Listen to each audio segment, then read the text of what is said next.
que eu tenho para dizer, para falar para vocês hoje, é um elemento de inspiração. Compartilhar uma ideia e tentar estimular dentro da cabeça e do coração de cada um de vocês a fomentação dessa comunidade e a fomentação de algumas coisas que são absolutamente importantes. Essa frase ela é muito reveladora e muito importante, ela revela um aspecto muito relevante do que a gente viu aqui hoje. Há um certo momento na trajetória de toda e qualquer nação em que ela se considera escolhida.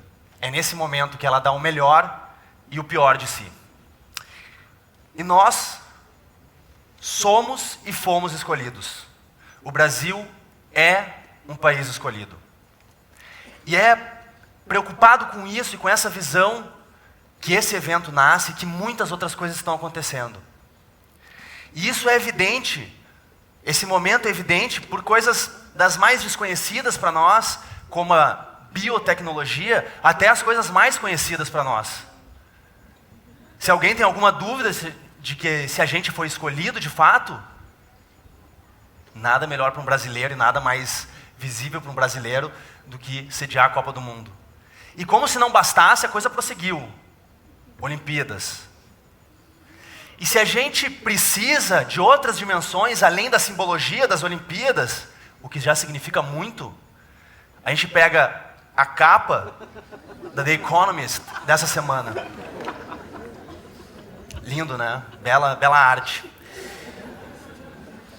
Eu, como pesquisador, eu tenho o grande privilégio de acompanhar jovens, mais ou menos numa base de 8 painéis que a gente faz mensalmente, para acompanhar alguns desenvolvimentos que a gente faz para algumas marcas, para algumas instituições, e dentro desses painéis a gente percebe muito do zeitgeist, do sentimento do tempo onde a gente está vivendo. E eu tenho para dizer para vocês, nós nunca vimos um período de tanta autoestima dentro da perspectiva do jovem brasileiro. E esse movimento nós chamamos carinhosamente dentro da Boxe de a nova autoestima. Uma nova autoestima que vem nascendo e que é verdadeira. Ou seja, lá fora nós somos escolhidos pelo Comitê de Organização da Copa do Mundo, pela FIFA, pelo Comitê de Organização das Olimpíadas. Fomos escolhidos, estamos sendo escolhidos pelos analistas econômicos e também percebemos que somos escolhidos nós mesmos. Esse momento aonde nós nos sentimos escolhidos chegou. Sim, nós somos escolhidos. Mas agora uma pergunta importante. E agora? Existe uma regra mitológica, desde Joseph Campbell, que fala: aquele que é escolhido e não possui um propósito, falha. Aquele que é escolhido e possui um propósito, vence. Isso acontece na história dos homens, isso acontece na história das nações. A nação americana, por mais que hoje ela seja o bode expiatório, ou a perspectiva de um mundo que está se desenvolvendo para uma direção que talvez o mundo não concorde, é uma nação vencedora, e foi uma nação vencedora em alguma medida, ou em várias medidas, ou uma nação que progrediu com muita força. E é importante a gente analisar a lógica disso, porque é uma nação que ela nasce estabelecida dentro de um conceito mitológico do Manifest Destiny, que é a manifestação do destino. A nação americana nasce tendo a noção de que ela é a escolhida, e nisso ela parte num rompante em direção ao oeste, e vai crescendo, e aquele Manifest Destiny, aquele sonho compartilhado se desemboca e se desloca no sonho americano, que é o sonho mais absorvido pelo mundo como um todo. Talvez esse sonho não tenha dado tão certo. E o mundo hoje precisa de novos sonhos. Mas a gente precisa entender o poder desse mito, o poder de um sonho. E hoje, pelo menos, o mundo precisa de vários sonhos, mas pelo menos 4 desses sonhos são absolutamente importantes e relevantes para o mundo. Brasil, Rússia, Índia e China. Óbvio que existem milhares de outros sonhos, milhares de outras perspectivas, mas são desses países que se espera uma evolução e uma revolução no modo de pensar e fazer as coisas. O B do BRIC, há muito tempo, foi desconsiderado por várias perspectivas. E hoje ele começa a entrar e ser cada vez mais relevante. O que é importante disso é que essas nações absolutamente antigas, porque se a Europa é velha, a China é uma anciã, a Índia é uma anciã, a Rússia talvez nem tanto, mas cada um desses países, por ter essa consciência e por ter desenvolvido uma perspectiva de sonho, uma perspectiva de unidade enquanto nação, possuem hoje papéis muito claros dentro da economia mundial. A Rússia, desde a Guerra Fria e até hoje, desenvolve o papel de The Second Ideology. Uma fonte de conhecimento, uma fonte de raciocínio, uma fonte onde a arte contemporânea russa briga com a arte contemporânea europeia, tem novas perspectivas, puxa para novas dimensões, tem uma nova linguagem em relação a várias coisas. A Índia possui os recursos humanos, the human resources. Existem mais PhDs na Índia do que o número de habitantes do Canadá, 40 milhões. Telemarketing, desenvolvedores, o Vale do Silício, ele é puramente baseado em cima de capital intelectual indiano. Matemáticos, físicos, médicos, a gente sabe disso. E a China, a produção. Production. É a produção do mundo. E o Brasil? Eu costumo dizer que às vezes uma pergunta bem colocada é melhor do que uma resposta mal colocada. E eu acho que essa é a pergunta que a gente tem que fazer. Qual que é, em termos de décadas, em termos de perspectiva, qual que é, o que a gente quer deixar? O que a gente quer prever para o Brasil? E nisso existe, bom, uma frase de Dostoiévski que eu não vou ler. Se Dostoiévski tuitasse, seria muito mais interessante. Então eu tuitei por ele. Basicamente, o que aquela frase longa queria dizer é: a nação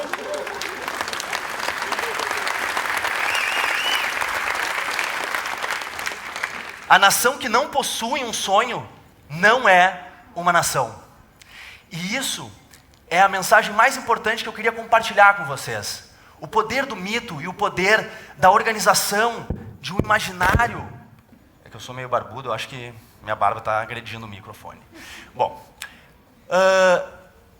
a nação... Onde é que eu estava mesmo? Alguém poderia me recapitular? O poder do mito. Isso é inteligência colaborativa. Muito obrigado. Bom, o poder do mito é algo muito fundamental e muito importante justamente para nos conectar em relação a esse approach, da gente saber qual a história que nós estamos fazendo junto. É óbvio que cada um de nós tem uma história. É óbvio que cada um de nós tem as suas vontades, mas a nossa história coletiva, qual é a nossa história coletiva? Essa é a questão mais fundamental que se pode estabelecer.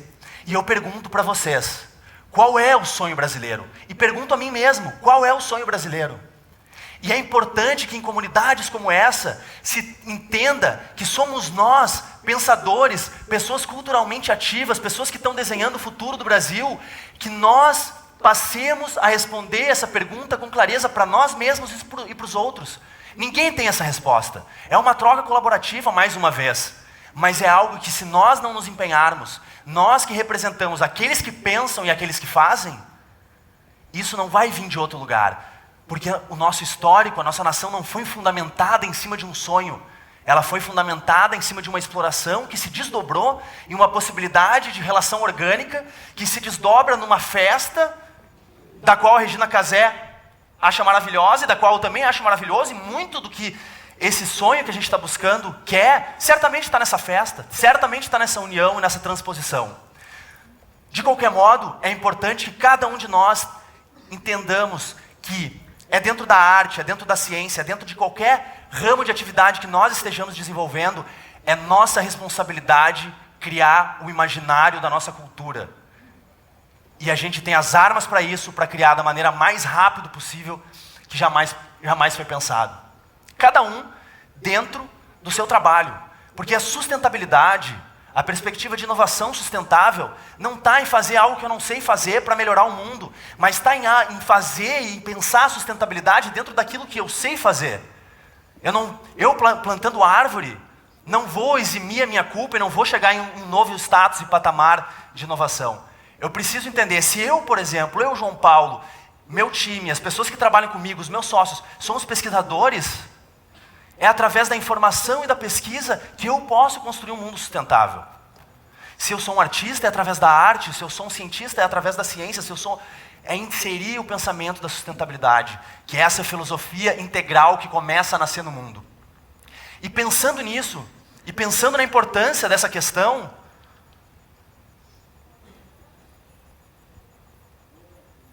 a Box, eu e as pessoas que trabalham comigo, cujo trabalho é conhecer os outros, estamos direcionando uma pesquisa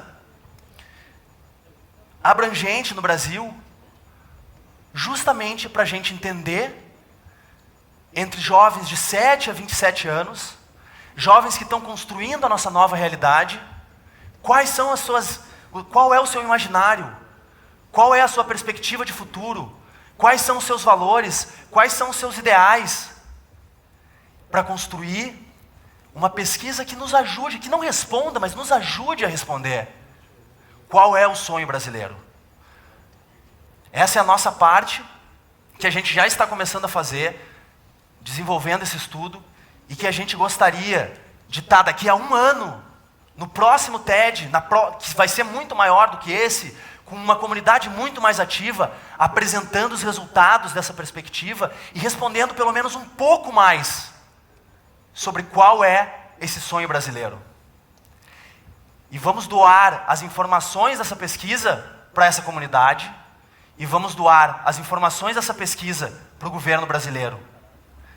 Isso é o que nós podemos fazer para passar a desenhar um pouco mais essa perspectiva do que é o sonho brasileiro. Eu queria compartilhar com vocês, na verdade, um pouco do que a gente já aprendeu dentro dessa perspectiva. A gente vem desenvolvendo um trabalho de pesquisa de comportamento jovem há mais de 5 anos. A gente recolheu todas essas perspectivas para dar fundamento para essa pesquisa que começa a nascer e que a gente quer entregar para a sociedade. E eu acho que existe um insight, uma coisa muito bonita que surgiu nessa pesquisa, que eu não queria apresentar para vocês como uma resposta, mas queria sugerir para vocês como um pensamento que amarra algumas coisas do que a gente viu aqui, que é o seguinte: muito se falou aqui sobre diversidade, sobre paixão. Muito se falou aqui sobre criatividade, alegria, e essa é a essência, em grande medida, do povo brasileiro. Isso é o que nos define em várias instâncias. Mas uma coisa que é muito interessante é que dentro dessa matriz de diversidade, alegria, criatividade e paixão, existe um cerne, uma coisa muito bonita e muito simples ao mesmo tempo, que é a nossa curiosidade. Eu acho que um novo valor, uma nova perspectiva que a gente precisa entender e que o brasileiro tem acima da média, que vai nos fazer e pode nos fazer criar coisas awesomes, coisas maravilhosas, coisas incríveis, é esse fator de curiosidade, que é o princípio básico do conhecimento humano, e o princípio básico da educação, e o princípio básico da inovação para o novo milênio, porque trabalhando na construção de novos trabalhos que não existem, em cima de novos conhecimentos que não existem, a coisa mais fundamental de todas é justamente a curiosidade. E dentro desse mapeamento, o que nós encontramos como uma das grandes essências de classes mais baixas e classes mais altas no Brasil é o fator da curiosidade. O brasileiro, ele é aberto, ele é curioso. Essa curiosidade, obviamente, pode se entremear em caminhos que são negativos, se essa curiosidade não é pautada por uma educação, como a gente havia falado aqui, vários dos palestrantes colocaram o tema da educação, e isso é fundamental. Ela se transforma em fofoca, ela se transforma numa necessidade de ficar olhando a novela das 8, porque o ser humano é curioso, e o brasileiro ainda mais. E por que essa curiosidade? Porque ele é um ser para fora, ele é um ser que se relaciona com os outros, ele é um ser que precisa do outro. E por isso que essa curiosidade é absolutamente fundamental. E dentro dessa curiosidade, a fundamentação dela está no fato das nossas raízes serem diluídas. Enquanto em várias outras partes do mundo, as nossas raízes, as raízes dos povos, são grandes marcos de densidade que estancam a criatividade histórica, que estancam a capacidade de inovação, que fazem com que eles tenham uma densidade e não conseguir se relacionar com coisas absolutamente novas, novas instituições. Para nós isso não é um problema. Essa é a riqueza da nossa pobreza.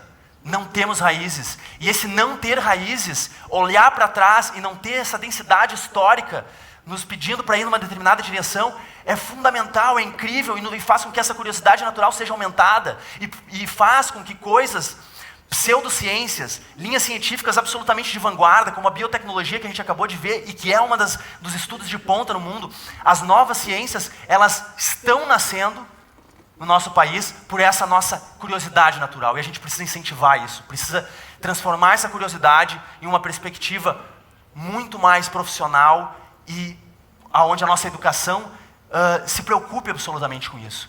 Mashup e remix, a colisão de culturas e a nossa capacidade de misturar culturas está pautada em cima dessa curiosidade natural.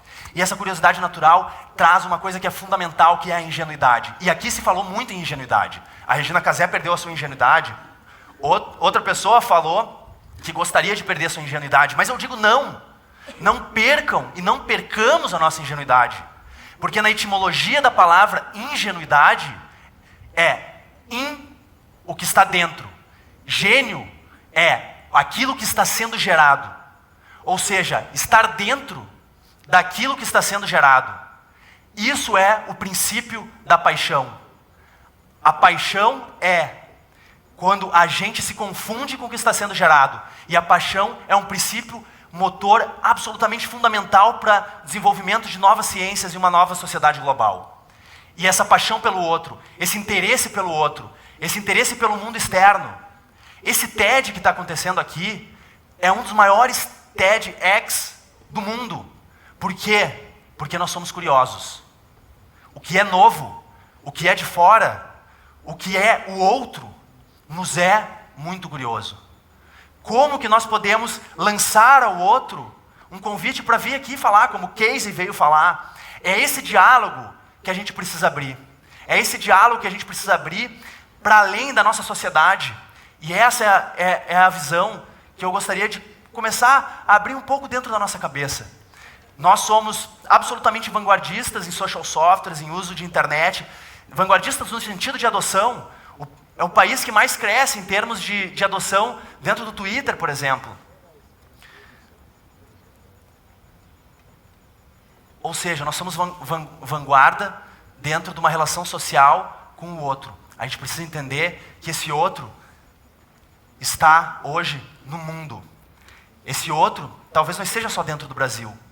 Esse outro nos direciona para um openness to the global conversation, para uma abertura para a conversa global, para uma essência. Porque todos esses países possuem densidades históricas que não permitem com que eles tenham diálogos tranquilos com a Europa, diálogos tranquilos com os Estados Unidos. Nós possuímos essa neutralidade.